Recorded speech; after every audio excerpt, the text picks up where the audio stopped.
you know a friend who is supposed to be joining you this morning, please give them a ping, and we'll be starting just before you know it. Thank you.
Just test.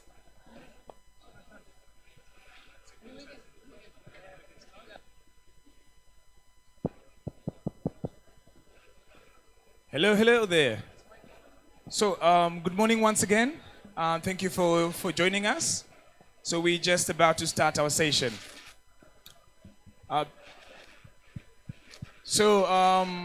First of all, I wish to begin this morning by thanking you all for joining us here today. This shows a commitment amongst young people to the convening this morning. Young leaders, distinguished guests, friends, good morning once again. My name is Ray from Tanzania. I have an absolute honor and pleasure to be representing Yango this morning, and in particular the Climate Finance and Markets Work Group. And before I proceed, I wish to thank the very hardworking, passionate, and hardworking colleagues from the Climate and Finance Work Group, as they have been able to make this all possible. Before we proceed, I wish to share a reflection with you all this morning. Climate change, as we all know, is real. And now we're facing an issue of intergenerational inequity, where young people will face most of the disasters and challenges as a result of climate change. Now, young people, at least 1.8 billion young people all across the world, will continue to face these challenges and impacts for many, many more years to come unless something meaningful and very intentional actions are done to adapt and, of course, slow down the contributions to climate change. So, while young people are the majority stakeholders, young people continue to be excluded from decision making and decision making at the tables. So, while we all understand and reaffirm the many actions that are required to be taken to address climate change, one thing is eminent: climate finance. And by climate finance overall remains to be an issue, remains to be inadequate. But in particular, climate finance for young people is even a bigger challenge. So climate finance for youth has many perspectives. But one thing that we can all agree is young people are not homogeneous. Young people are diverse. Young people has a number of challenges, but young people has an untapped potential. And it's very important that this untapped potential of the key stakeholders of this world, which are the young people, be fulfilled, and we need finance to be able to take our just and participate meaningfully to the climate equation and climate action. So the reason we're convening here this morning, we will be discussing, reflecting, and indulging in just this: climate action, young people, and climate finance for young people. With this, I wish to welcome my colleague who will take us into an immersion of the convening here today and this morning. And I welcome you all. Jodian, over to you. Thank you. Thank you, Ray. Good morning, everyone. Thank you so much for joining us this morning, bright and early at the Children and Youth Pavilion. My name is Jodian Wong. I'm a Canadian G20 youth delegate this year to G20 Indonesia, where I negotiated on behalf of Canadian youth on issues related to climate, environment, and sustainable finance. I'm also a senior climate policy analyst at the UN-supported Principles for Responsible Investment. And I'm very delighted to be your moderator for today's session. We've got a very excellent kind of squad of panelists ready to engage on this issue of how we can ensure intergenerational equity in the scale-up of sustainable finance. So without further ado, let me introduce them to you.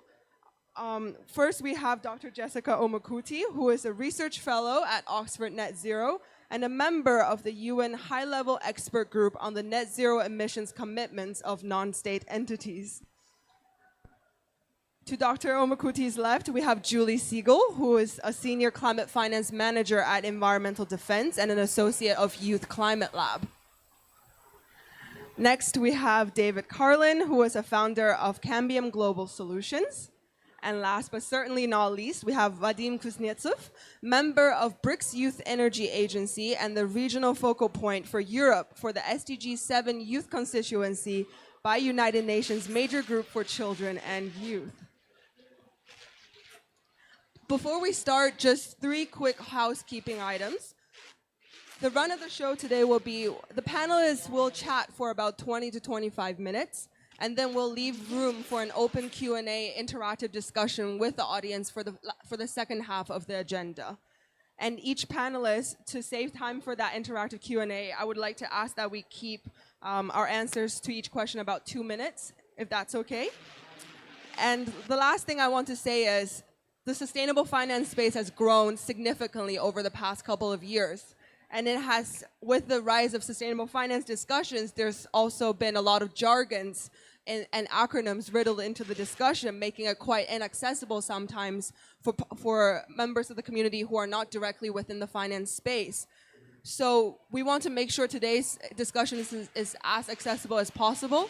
So if at any time there is an acronym thrown out that you do not understand or you've never heard before, just wave your hand and we'll pause and give it a quick 1 or 2 minute explanation and move on with the discussion.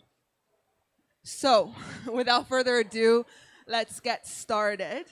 Dr. Omakuti, I would love to go to you first. As I mentioned earlier, the space of sustainable finance has grown significantly. It's been a year since COP27, where the Glasgow Financial Alliance for Net Zero was formed. And yesterday, the panel that you are on, the UN high-level expert group, scrutinizing the integrity of net zero emission commitments from non-state actors, published its report with 10 recommendations. So to help us get a lay of the land and the context in which we're having the discussion today, can you tell us a bit about what has been the greatest challenges and opportunities to ensure integrity by financial institutions? Nope. Thank you. Hi, everyone. I'm really excited to be here. And a bit closer. Yeah, that's better. Yeah. So where do I start? So I was asked to be a member of the high-level expert group earlier this year, and I was probably the youngest. I am still the youngest, although the expert group was we achieved our mission yesterday. The UN Secretary General accepted the recommendation and endorsed them. But being part of that group was quite interesting because I was able to bring in not just experiences from maybe the youngest, I think, so kind of the youngest generation, but also an experience from the developing countries. And so I work on net zero, but we're really critical of the net zero concept. We ask whether net zero works for developing countries and the global south. And And that came up, and I think the concern for net zero was more prominent after COP26, as you've heard, because financial institutions, businesses, but also cities and regions announced net zero targets. One of the issues here is that we saw a lot of commitments from developed countries. And so when we went into the high-level expert group, we were concerned that developing countries, the global south, was really not represented in considerations about what net zero looks like. But also there was a very huge intergenerational justice component that was lacking in it. One thing I would like to highlight is financing, which is the topic of today. There was a lot of commitments by, for example, G funds. There was about 130 trillion by COP26, and that has increased significantly by now. But then we were not sure where that finance would be spent, on who that finance would be spent on. And so there was very limited clarity about how much that finance would go to developing countries or the global south, which groups would receive those finance allocations, but also what sectors would be allocated. And through the high-level expert group, we've been able to kind of provide directions on what companies, financial institutions, and cities and regions should be investing in. For example, we've identified that gender should be a very important component of net zero transition plans. We've also identified that sectors that have a link to nature, which is very important for the global south, should also be prioritized. And so we say that companies that are planning on making investments, for example, in offsets or credits, should prioritize places that are most in need of financing, should prioritize groups that are also most in need of financing. For example, as there's the youth, there's also women, and also people with disabilities who are usually left behind when we're thinking about climate action.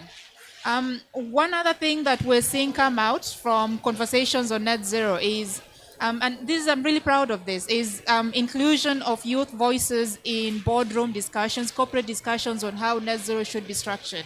And so at COP26, I was part of a set of events that are called Boardroom 2030. I'm not sure if you've heard of that. And so it is where boardrooms, we imagine boardrooms, well, not we, people imagine boardrooms in 2030, and they say that in 2030 we will need voices that are currently the youth of today. And so instead of waiting for 2030, why don't we just ask the youth of today to come in and advise us today so that we're ready for the boardroom of 2030? And so we have a few corporations that are taking that up, and that is kind of very positive, but it's not that far sweeping. And so it's very specific organizations, and we're hoping that that will be taken up much quicker. Do I have more time? Yes, but I can ask a follow-up question to keep that discussion going. You mentioned that there's a lack of clarity right now from the private sector on where they're investing, how they're investing, to what ends, right? We're talking about bond maturities now ranging between 1 to 30 years, and shareholding lasts sometimes only for months. So that it's really clear that the investment decisions that are made today will have impacts for not only the current generation or the current energy security crisis that we're discussing, but also for future generations to come, whether that's in critical technologies, infrastructure, or fossil fuels. So, and you mentioned boardroom by 2030. But what is needed then to embed intergenerational equity, more systemically speaking, in investment decision-making and considerations? I think one is an awareness that we need intergenerational equity, so recognition. So I did climate justice, and recognition is quite important.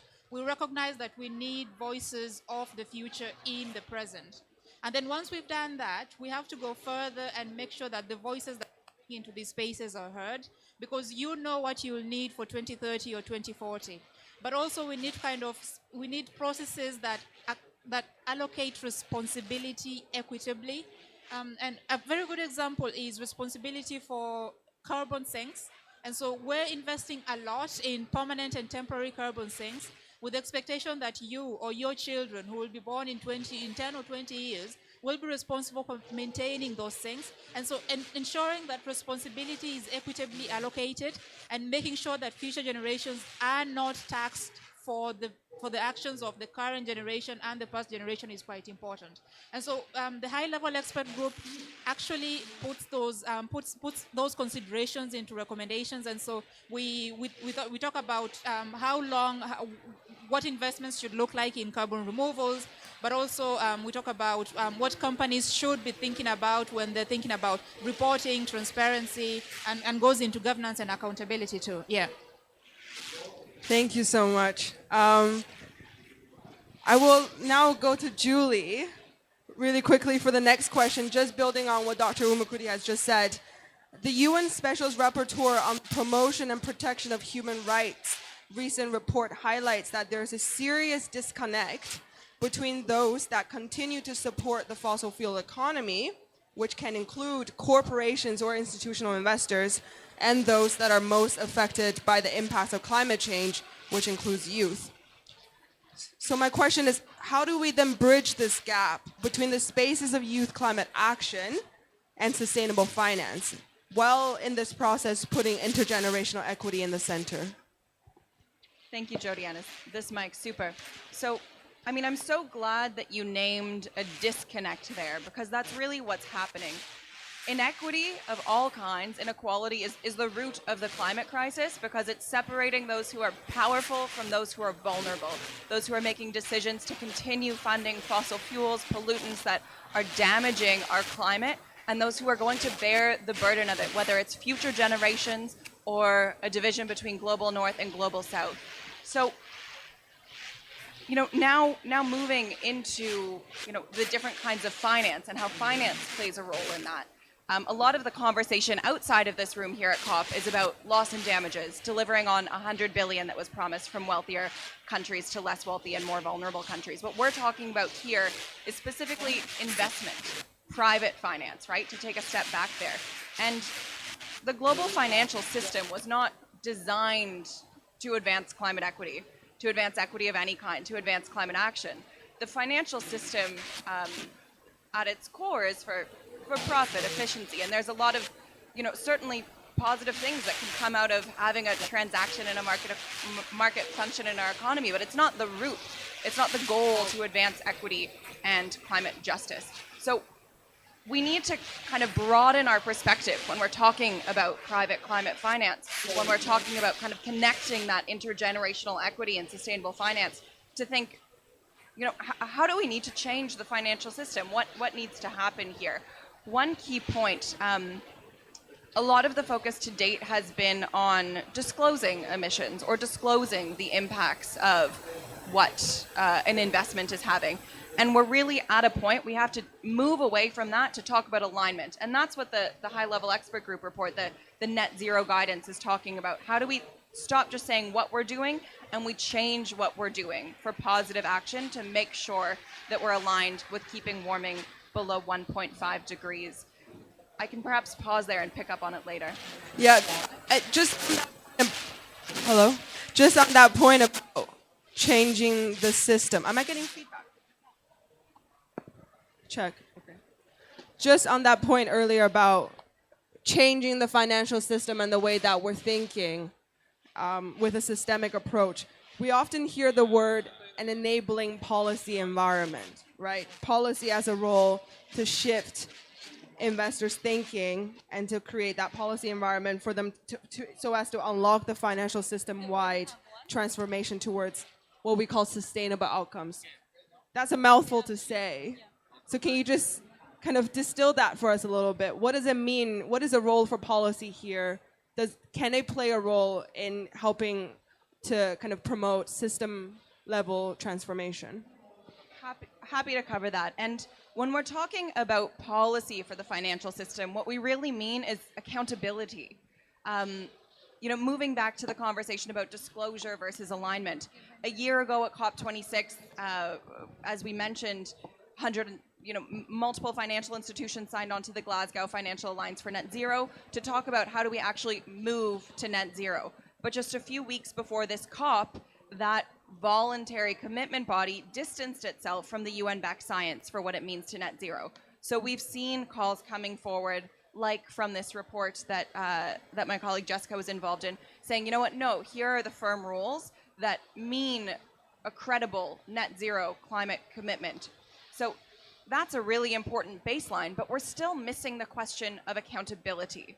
So, all of our countries that we're here, as part of, are accountable to each other under the Paris Agreement to some degree. But the private sector isn't under that same, it's debatable whether the private sector is still under that same gauze. So all of the financial system in most countries is regulated, has some policy overlay on it to some extent.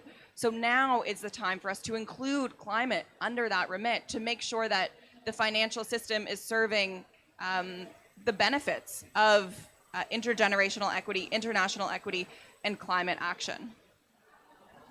Maybe one quick piece to add there. I was talking about financial policy specifically for accountability, but as well, it's so important to safely put pressure on our governments to move forward with all kind of climate action policy. Because as governments move forward, it changes the imperative for what financial institutions have to do. So there's direct policy that's saying you as a financial system should be operating in a way that serves a livable planet. And then there's indirect policy too, making climate action happen so that everyone else has to follow. I want to add a third dimension in here, talking about climate and finance, but then add in the dimension of development and the need for both international and intergenerational justice.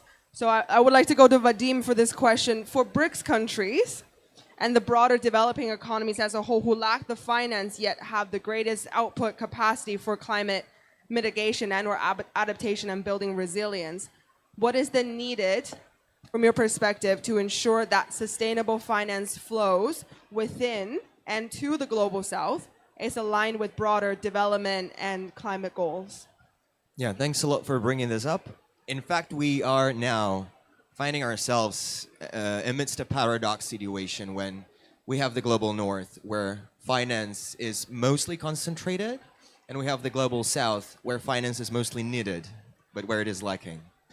Every single dollar of additional input of finance, of sustainable finance, not only climate finance, in fact, that you invest in the global north now brings less impact on the overall well-being of the planet than if, in comparison with our investment in the global south, just because the potential remains so untapped that every dollar we invest brings a lot more impact in terms of overall climate mitigation, but also adaptation at the planetary scale. In this regard, a paradigm shift is important because up until recently, global south countries were predominantly viewed as financial aid recipients, but once we talk about aid of any kind, we lack agency because once you receive something, it is controlled by those who send you something. To make this paradigm shift work for sustainable finance in the global south, which is eventually one of the key pillars of our mutual well-being because we inhabit the same planet, there are some financial tools and policy innovations that could be introduced or could be scaled up since they already exist.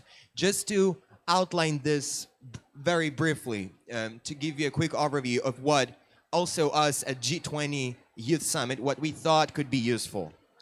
First of all, we need to remove existing barriers for financial flows between jurisdictions.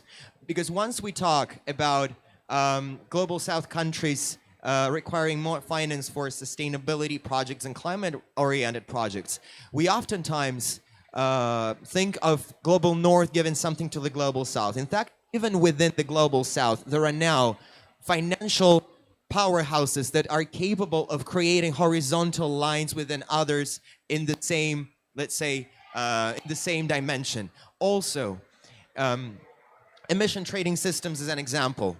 Many global south countries and economies of scale such as China have set up their national emission trading systems.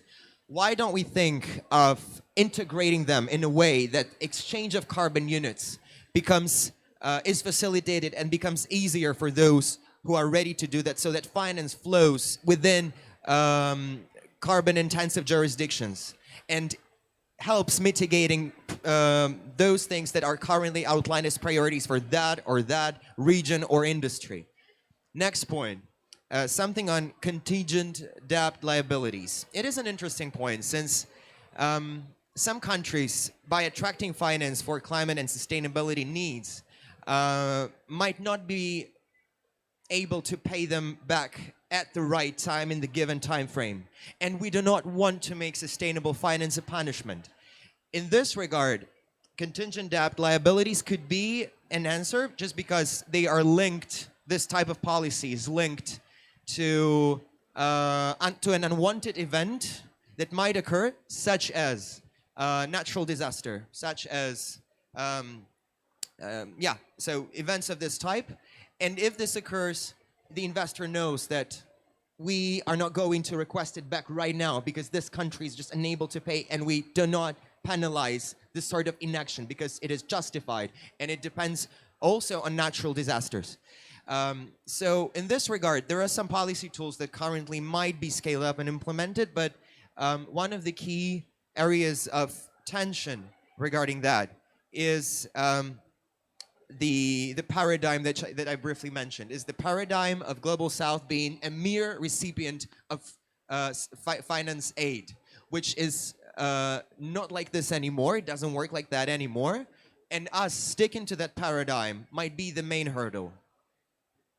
Great, and we'll come back to the point on element in a second. I want to go to David for my next question to round off the panelists.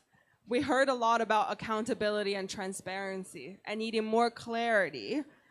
So how does the tracking and disclosing of progress of the private sector, so that's corporates and investors specifically, facilitate this needed shift in financial flows towards sustainability aligned activities? I'm thinking of, probably the jargon that's on the tip of everyone's tongue, TCFD or ISSB, Task Force for Climate Related Financial Disclosure. What does it mean? How do these disclosure mechanisms take us one step forward?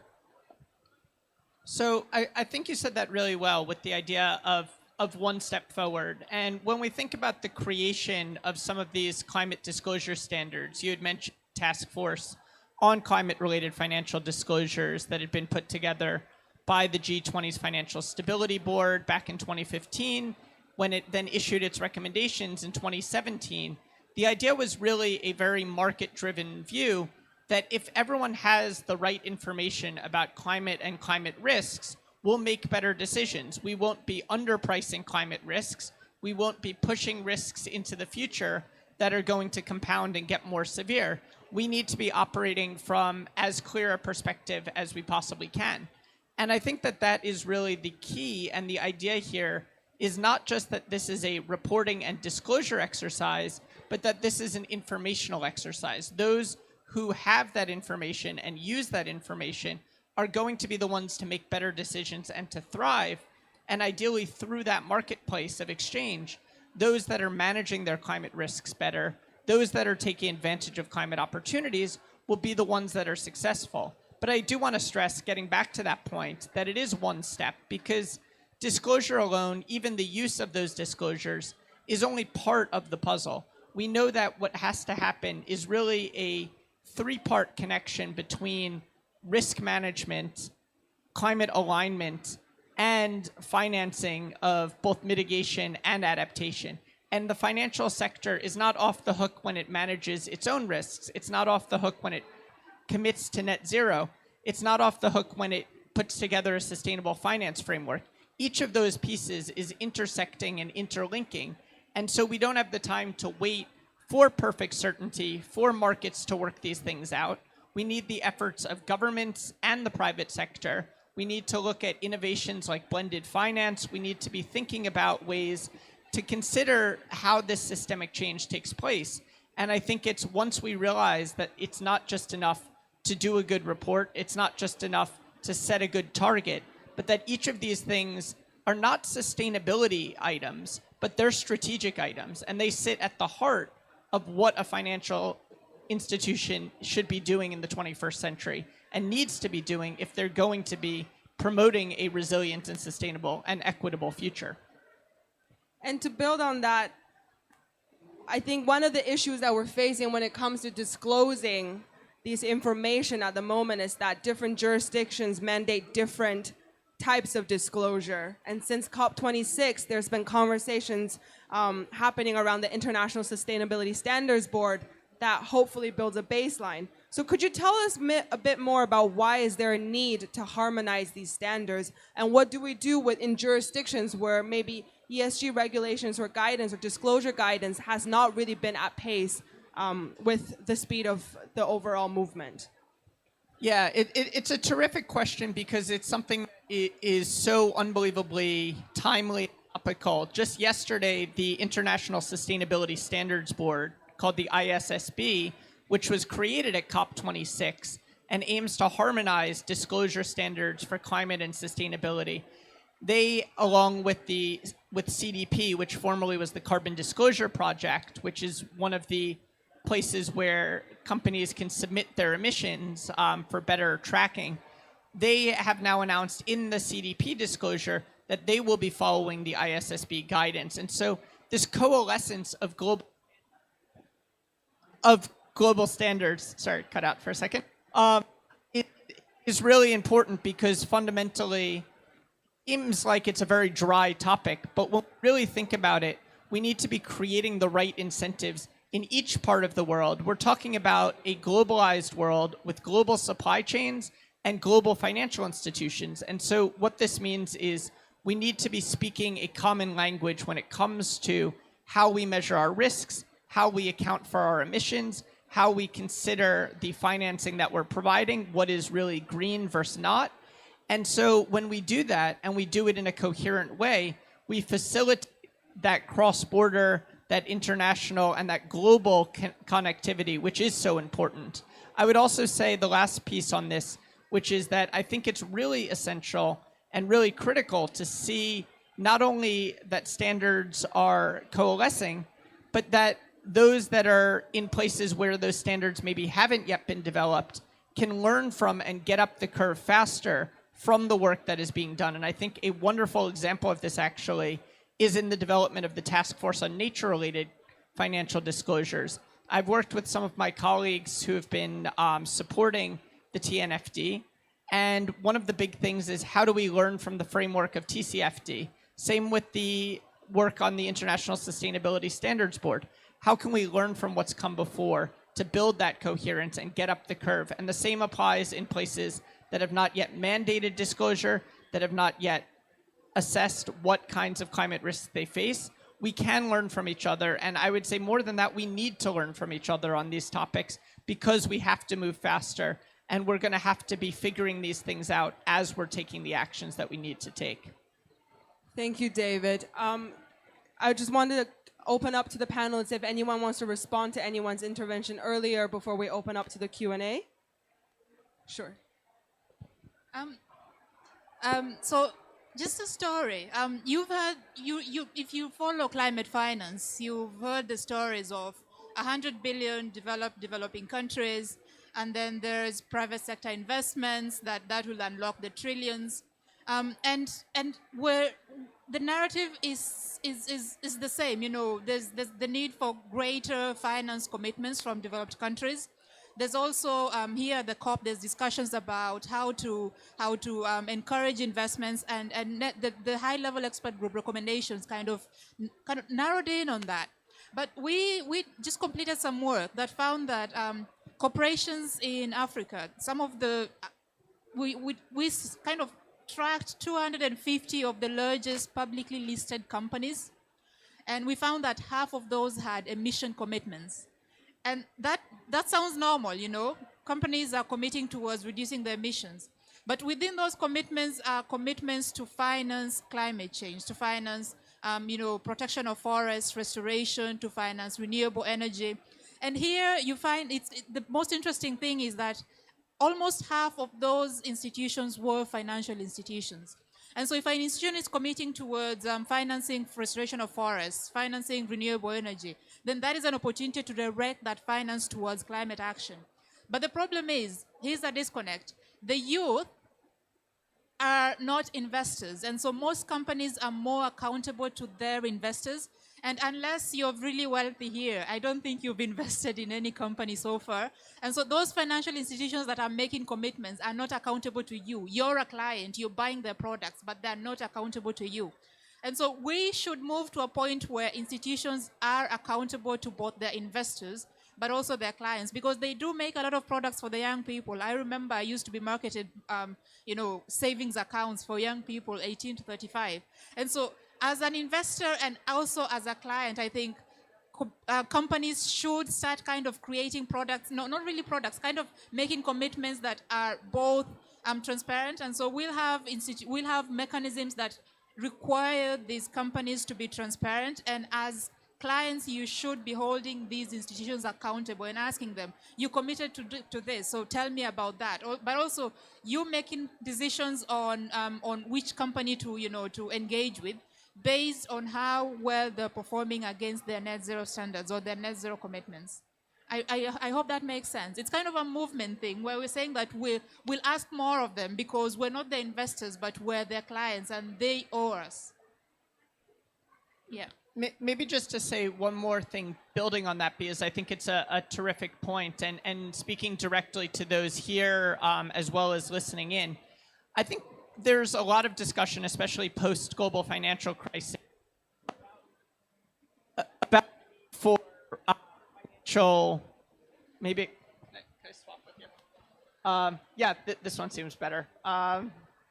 So there's been a lot of talk about the need for financial literacy, and I think extending that idea of financial literacy, of course people should understand, and especially young people should understand the idea of debt, of interest rates, of these various credit vehicles that are often shown, the risks as well as benefits of investment. But I think another part of that education, that financial literacy, is about sustainability, and it means thinking, and I think this is actually a place where young people are ahead of many of the financial firms in their awareness of these things. So in the same way that many people are needing to learn what the various financial skills are for them to be successful as young adults, I think another part that shouldn't be forgotten is this commitment to sustainability. And that means not only asking the questions about, is this just, is this fair for me, but also when you work with a company and they have a pension, or you work with a company and they have a retirement account, is there a sustainable option? Is there a fossil fuel-free investment option?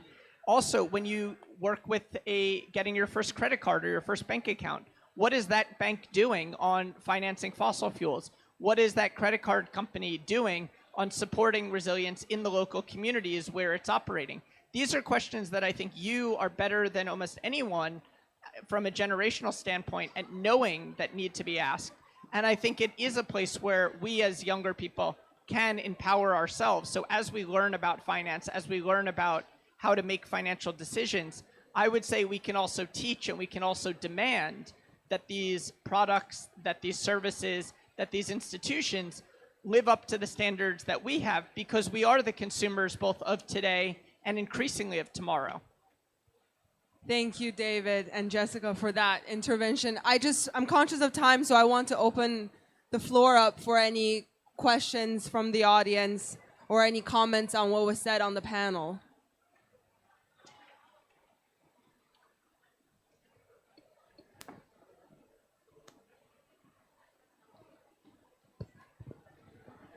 Thank you. I think I had questions for almost each panelist, but for the sake of time, I'll just ask a general question. And this is all about being environmental conscious. We are talking about finances, and we as young people have to be there to speak about this, to tell people about this. And the question is, are these finances being channeled to the right hands? Are they getting to the right people? If it means it's young people, are they getting access to those finances? Or are we just talking about the ticking of the boxes? We are being there representing and just said, oh, young people are here, the box is ticked. Are these finances coming to us? And if yes, where are they going to? Because for me personally, we are talking about climate finance. I never know where the money goes. I don't know what is happening. And most young people have no knowledge about that. You just go there, sit in a meeting, be there, take pictures, and that is it. Where are these finances going to? Thank you.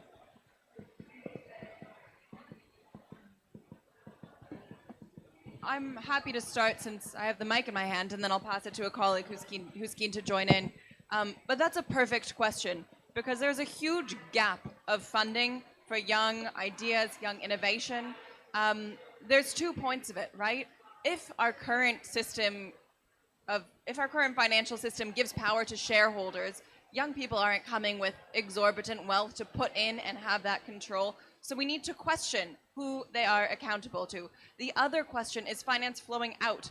There's not enough money going to young people. Every one of you here has brilliant ideas that can help move us forward on climate change, and that's hugely underfunded in terms of private finance, in terms of philanthropy.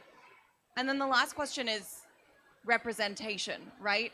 If we're talking about getting young people at boards, if we're talking about getting young people to perhaps be influencing the direction of money so that it can end back in the hands of young people, we need to move so far beyond representation. It's not just having someone at the table, it's making sure that person is empowered and listened to so that all of those questions that were just raised about young people not getting finance, being tokenized, all of those have to be addressed. And we need to move beyond just getting young people there and making sure that they're having the power to make influence. Yeah, just to quickly catch up on this, on what you mentioned. I would draw a line, a parallel with just transition partnerships, which exists at the level of countries, and South Africa is a vibrant example of that.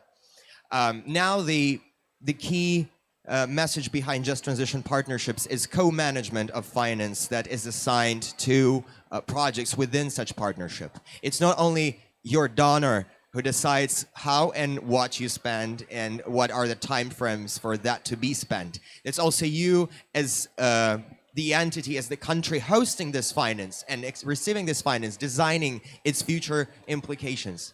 I guess the same must be applied to young people who obtain finance for concrete projects, for example, which are climate, energy, nature-based solutions oriented. As a quick takeaway from the everyday practice at the SDG 7 Youth Constituency by the United Nations Major Group for Children and Youth, what we're trying to do is that we're trying to not only connect young people who have projects to be implemented but lack finance to do so with those who have this finance in the international, let's say, donor and private space, but also then we try to make sure, and we do make sure sometimes it gets a bit tense in terms of discussions, but still it's a noble goal, that young people expecting this finance to contribute to their project are co-owners of this finance, and they are co-designers of the entire scheme of this finance applications. I think this is the way to go. Otherwise, it makes very little sense to say that we engage young people. Yeah, thank you very much. My name is Sambo Kinde. I'm from the Gambia. I've been following, discussions on climate finance for a while. But my understanding so far is that one of the biggest problems that young people are encountered with is accessibility to climate, finance to be able to embark on projects. But I think one important thing that we need to also bear in mind is that you cannot ask for something that you don't know. And it's very important for young people to understand the climate process. They need to understand climate science in general. Because one thing that is very important is that whenever you write for projects, the projects are expected to be bankable. You cannot write a bankable project if you don't understand, you don't have an understanding of what you are actually requesting for. So that shows the need for capacity building in terms of accessing climate finance to be able to implement projects at national level. So we have this component of the UNFCCC process. And I would definitely suggest that people should actually support this action for climate empowerment component of the UNFCCC process, which basically deals with capacity building and a lot of other activities. So I think when it comes to accessing climate finance, a lot of money could be channeled through this process, and because countries are actually requested to select or to nominate focal points that will actually convey information regarding capacity building on climate change and so many other things through this is component of the UNFCCC process. So when it comes to accessing financial resources to be able to implement projects, I think this capacity building component of the UNFCCC process is also very important, that young people should be trained in order to be able to, effectively contribute to climate change issues. Not necessarily climate finance per se, but anything that has to do with, climate change in general. It's very important that young people are trained. It is through that process that they will be able to write bankable project proposals. And then also there are a lot of loopholes that people exploit in order to actually escape their financial commitments, because there are a lot of procedures that people need to undergo in order to access this finance, because you will be asked to work with an accredited entity, so accessing this, it becomes very difficult for those people that do not have the capacity at country level to be able to access, because sometimes they'll say you need to work with people that have experience in this. So it's very difficult for national governments to some extent to be able to have access to finance, because they do not have the capacity in country to be able to access finance directly. So when it comes through an accredited entity as well, those people also have, they take their administrative cost. So if, let's say $50 million is given to Gambia to implement a project, in reality, the government does not have access to the 50 million, because they are working with people that also need, to use part of the money for their administrative, it's called administrative costs, I don't know, but I know there is some percentage of money that is given to the accredited entities.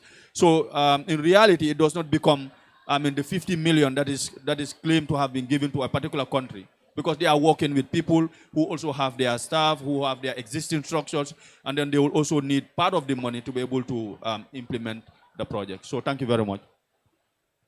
Would any of the panelists want to respond to that? Yes. Just simply, there's two ways that power is transferred. It's given, but also it can be taken. Waiting on the UNFCCC and waiting on the JAS and the GCF, you're waiting to be given the power. I see private sector being a very good opportunity to take power. And so read the sustainability reports, find out what they plan on doing, and then ask them if they've done it. And then take to them a very good idea and tell them, you said you'd spend 200 million on this. This is a good idea. We want you to fund it. And so that's where you take the power from them. And so the requirement for transparency, accountability, reporting will work for both yourself but also for them, so that there's greater transfer of finance towards projects that work for you, but also that work for much younger generations. Really quickly, and then I'll take 3 questions at once, and we have to close the panel. Sure, Yeah. perfect. I just wanted to add on to that, because we've talked about your power as potential shareholders, as consumers, but I'd like to call to all of you that everyone here is much more than that. You're also a citizen. I recognize that every government, every country has a different style of government and different degrees of respectful engagement with its citizens. But if we're talking about holding the private sector accountable for delivering climate finance, that's such an important lever. So let me be clear that at this point, every single investment that's made is an impact investment, and if it's not moving towards climate justice, it's holding us back. So we need to make sure that we're holding accountable for progress on every single investment that's being made. All right, we'll take 3 last questions, 1, 2, 3. If you could keep it really brief, and we'll take it all together and address it at once.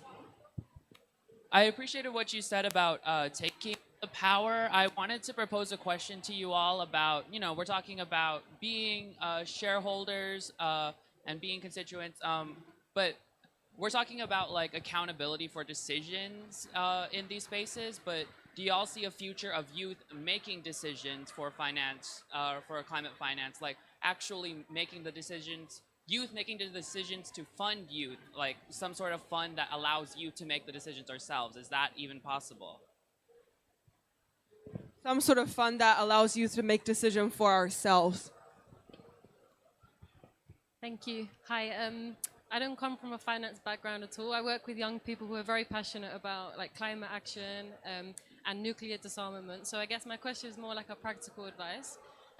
So we've had discussions in the UK where I'm based with the young people who are really wanting to know, sorry, about this, responding maybe to David, what you were saying, and some about the power from private stakeholders. So the youth that I work with are very interested in kind of looking at where their savings accounts are, where their current accounts are, and making sure that their money is not being invested into nuclear warfare and sustainability, climate action. So how to find out where, like these institutions, these banks don't really post their ethical and sustainability credentials. So it's very difficult to find out that information. And so if you have any advice on how to maybe, how I can, bring information to these youth to support them to make like more decisions that align with their standards and values, that would be great. Thank you. Hi, I'll try to be quick. So, social entrepreneur working on a climate positive project, looking for finance. There's no access to finance, we all agree, amazing, risky world, whatever that is. Changing the perspective. How do I leverage blended finance tools? Which kind of tools should I build on my own to access finance? 3 questions, if anyone wants to answer any parts of it or all of it. Maybe I'll try just a quick fire. I feel like we could have a panel probably on each of them. So, recognizing that. So I'll try to say a few things in closing and then eager to give it over to my fellow panelists. On the first point, I think it would be a terrific idea to have a youth climate fund. I think young people are the innovators. I think that there's an ability to be in touch with the communities where you grow up. There's an ability to think in a new way that is paradigm breaking and paradigm shifting. So I think it's a terrific idea. I think there's also a tremendous need for financing of climate education, and not just about one type of this, but really a systems approach to understanding the science, but also understanding the solutions. We need people. I have a lot of friends in higher education, and I often talk about what do we want people to be coming out of the master's programs, these graduate programs. What do we want them to be doing? What part do we want them to play? So I think that's another critical area. On the second point, maybe just really briefly to couple is going back to the reliable microphone. A few resources there, because it is not always so easy. And this is why disclosure is so important. This is why transparency is critical, because you have the right to know, and I would almost argue you have the obligation to know what your bank, what your asset manager, whoever you're working with, what they're exposed to and what they're doing. But there are some great organizations, a lot of them in the NGO community, Bank Track, Share Action, Universal Owner, Reclaim Finance. It's not that they get it right all the time, but they are the ones that are lifting the veil on who is financing what. There was a great article in the Bureau of Investigative Journalism about how a lot of sustainable quote-unquote finance is going to just perpetuate traditional forms of fossil fuel extraction. So being informed, these are places that hopefully make it easier by doing a lot of that legwork. And then finally, the last thing on access to finance, I think it really is about risk and about perception. And the risk part is where the blended finance piece comes in, where government guarantees, where backing of state actors can be so important at the early stages to de-risk projects, especially if you are an investor coming from another country and you don't necessarily know the lay of the land as well. One of the biggest areas of confidence is going to be getting that government backing.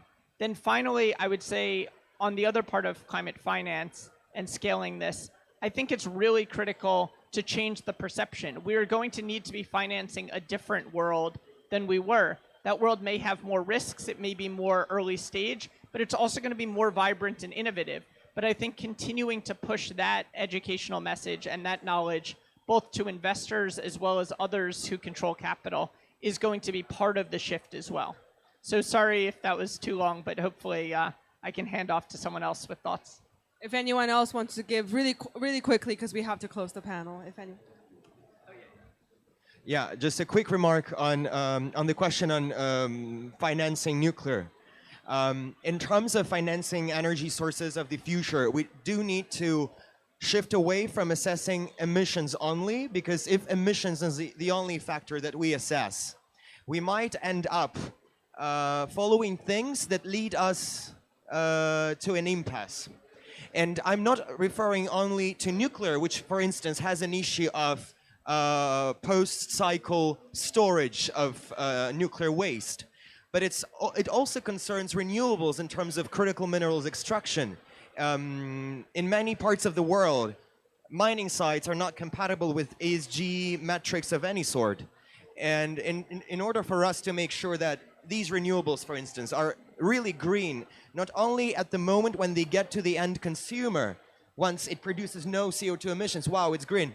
We need to make sure that it's sustainable through the entire value chain, which starts at the mining site. And the same applies for nuclear energy in this case, which means that there is no toxic waste polluting our environment. But of course, while working, the power station did not produce any CO2. This should be a part of this paradigm shift when we assess energy sources of the future.